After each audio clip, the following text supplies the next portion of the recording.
Welcome to Roofing Road Trips, the podcast that takes you on a thrilling journey across the world of roofing. From fascinating interviews with roofing experts to on-the-road adventures, we'll uncover the stories, innovations, and challenges that shape the rooftops over our heads. So fasten your seatbelts and join us as we embark on this exciting roofing road trip. Hello, everyone. My name is Megan Ellsworth here at rooferscoffeeshop.com, and I am back for a roofing road trip, tripping over to the Pacific Northwest with our friends at the CRRC, Cool Roofs Rating Council, here to talk about everything coming up in 2024 for them. So hello, gentlemen. How are you? Good. Thanks for having me. Thank you. Yeah, thanks for joining me. Stuart, let's start with you. Just have you introduce yourself and tell us a little bit about your role with the CRRC. Sure.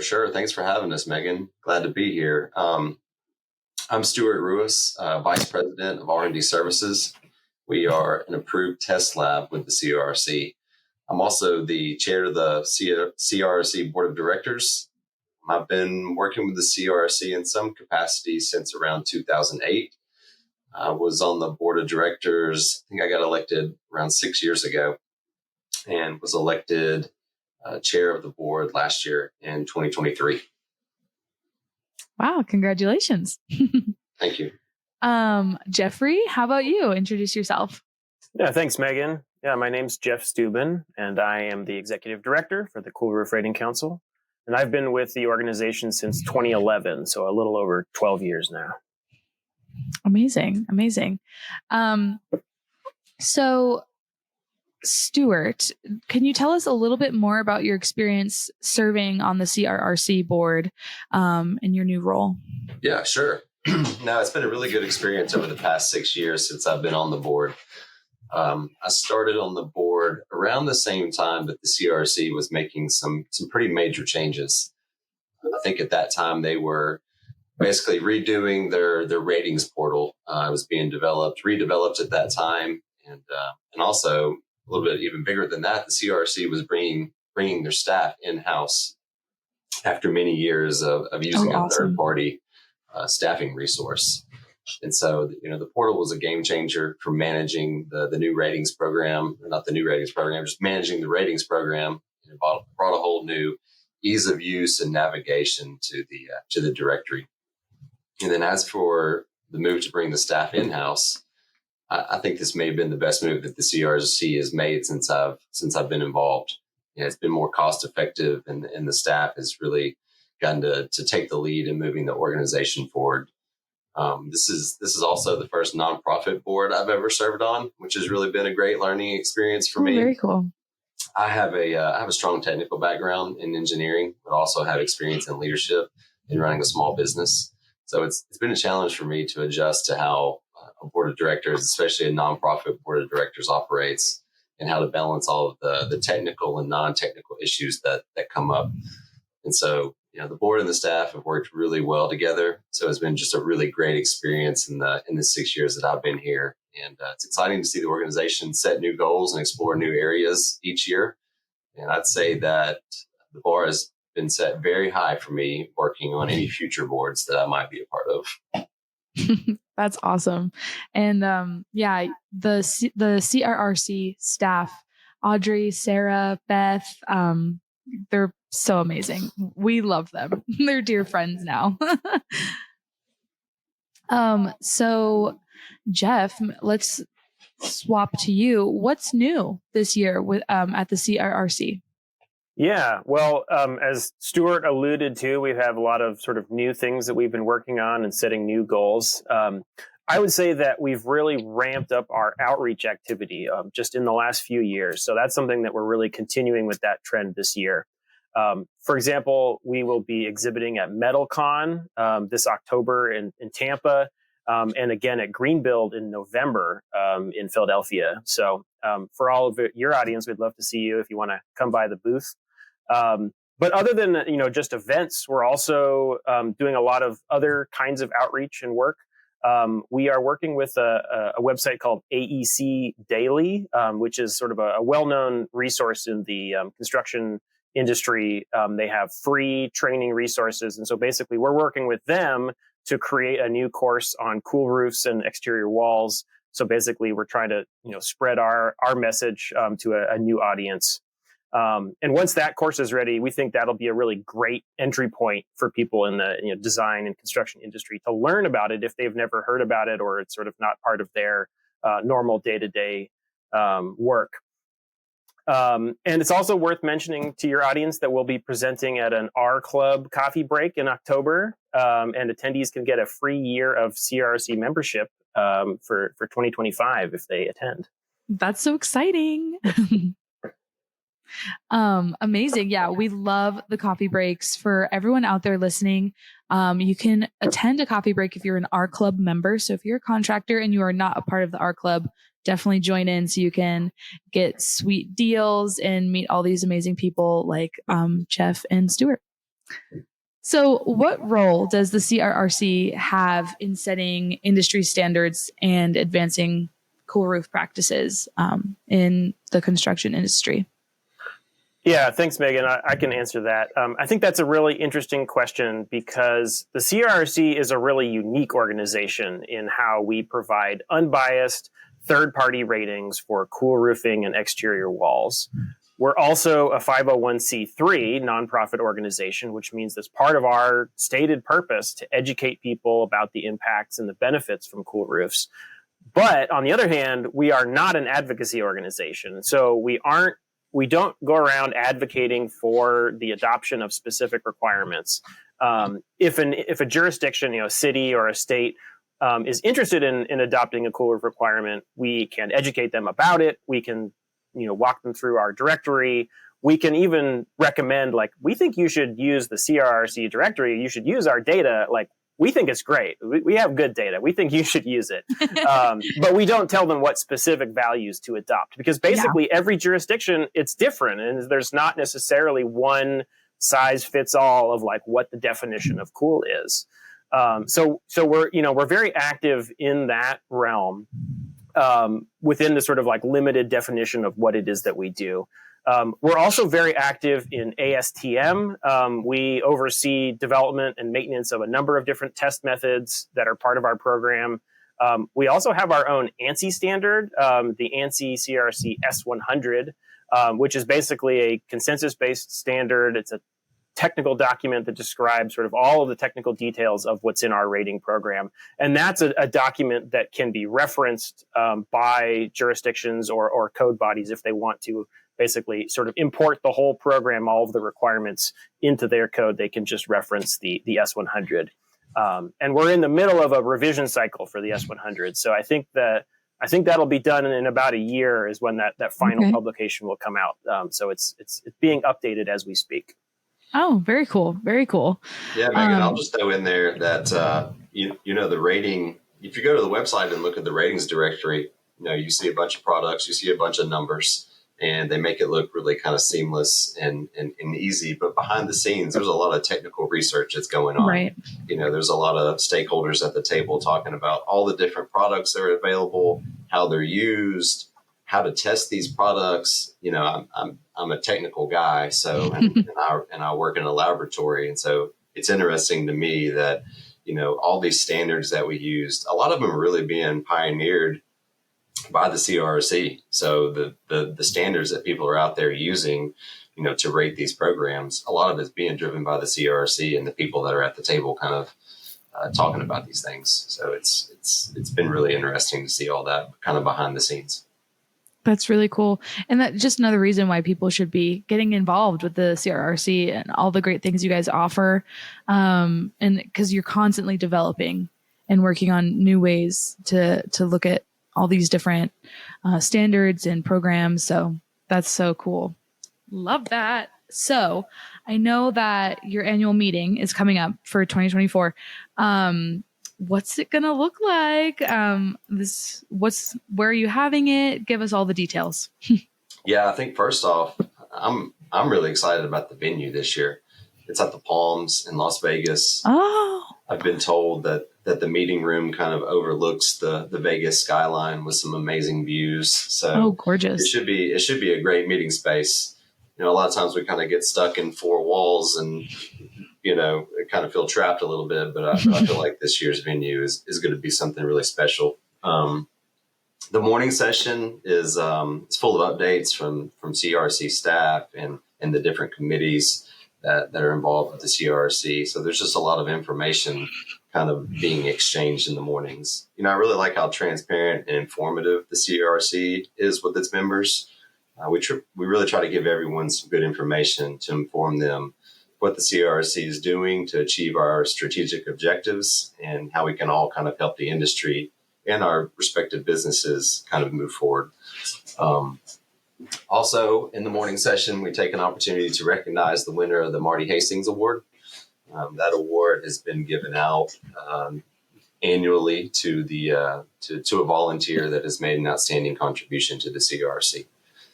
And then after lunch, we have some really interesting guest speakers, which I think Jeff is gonna talk about. And they'll be talking about a lot of things like the latest technologies and industry initiatives in the cool surfaces world. And then throughout the day, we have a series of breaks that are just really good for networking, get to know each other. It's a smaller industry, so it's a little bit more intimate. You get a little bit more opportunity to meet some people that are kind of really passionate about, what their involvement with the CRRC is. Yeah, that's exciting. It is. I attended last year's annual meeting, and it is so great to have such a small group, like you said, intimate group, where you can kind of just bounce ideas and thoughts off of one another. And it's nice that it's such a intimate setting too. And I hope the Palms is so fun. I can't go this year. I'm so bummed. Jeff, anything to add on speakers that are going to be at the annual meeting this year?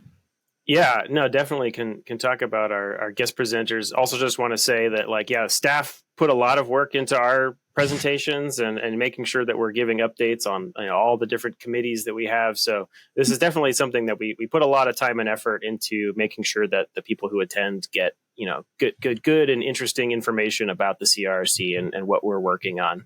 Absolutely. But yeah, I mean, definitely for some people, the guest presenters is a big part of why they come to these meetings. Committee updates are fun and all, but we're really excited about the lineup that we have this year. The theme of this year's annual meeting is cooling from the ground up. And so our selection of our speakers sort of reflects that. We have different presenters that sort of each have a different story to tell about different types of cool surfaces.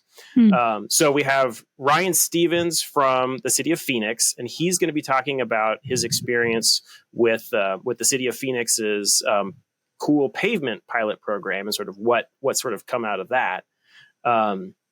Dr. Ray Fernando from the Western Coatings Technology Center at Cal Poly San Luis Obispo, which is a bit of a mouthful.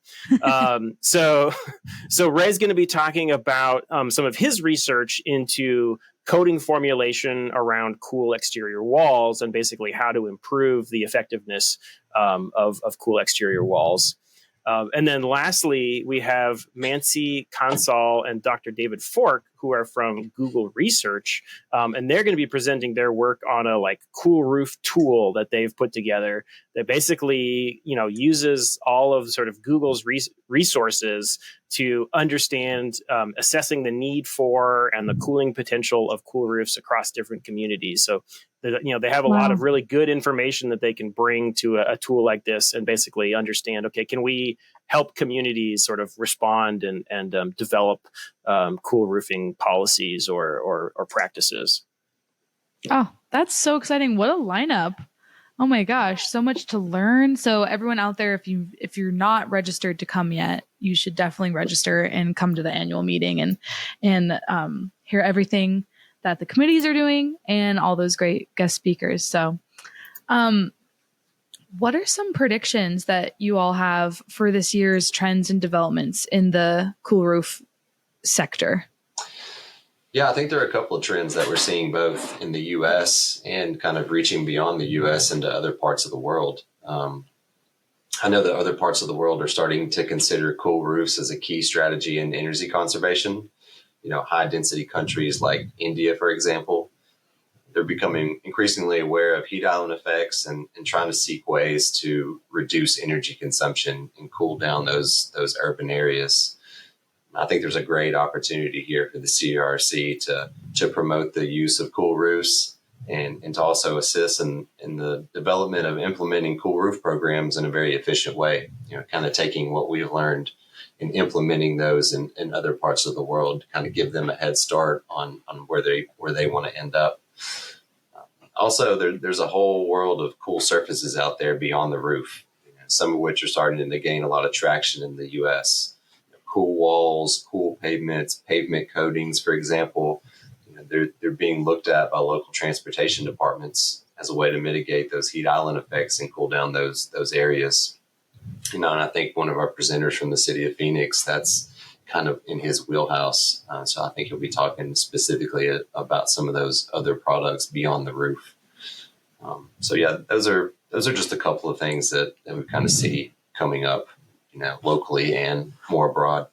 Absolutely. Yeah. And I mean, obviously those are things you're probably going to be talking about at the annual meeting too. So yet another reason for people to come. Yeah, definitely. I think, as Stuart mentioned, the cool pavements is something that the CRRC is looking at.